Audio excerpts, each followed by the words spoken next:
ओम श्री सद्गुरुदेवाय नमः। आज का विषय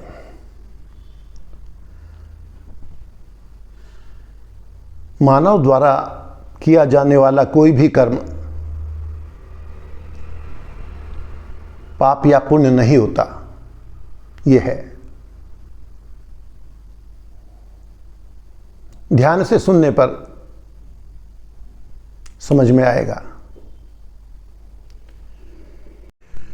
कोई कर्म पुण्य नहीं होता और नहीं होता कोई पाप।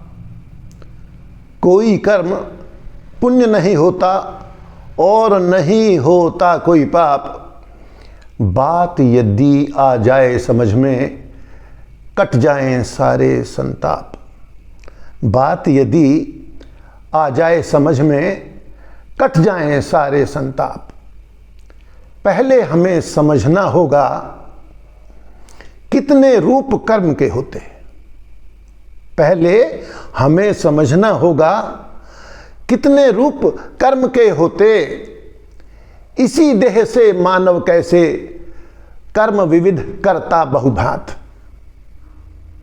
इसी देह से मानव कैसे कर्म विविध करता बहुभांत।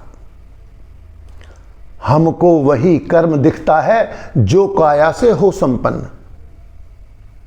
हमको वही कर्म दिखता है जो काया से हो संपन्न। पर वाणी से उत्पन्न कर्म की भी पड़ती अंतर पर छाप। पर वाणी से उत्पन्न कर्म की भी पड़ती अंतर पर छाप।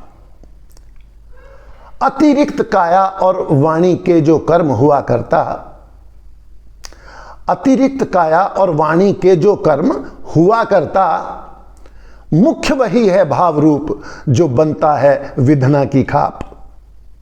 मुख्य वही है भाव रूप जो बनता है विधना की खाप। मुख्य कर्म तो मनोभाव है, मनवाणी वाहक संदेश। मुख्य कर्म तो मनोभाव है, मनवाणी वाहक संदेश। किंतु नहीं दिखने के कारण भ्रमित हुए सब हम और आप।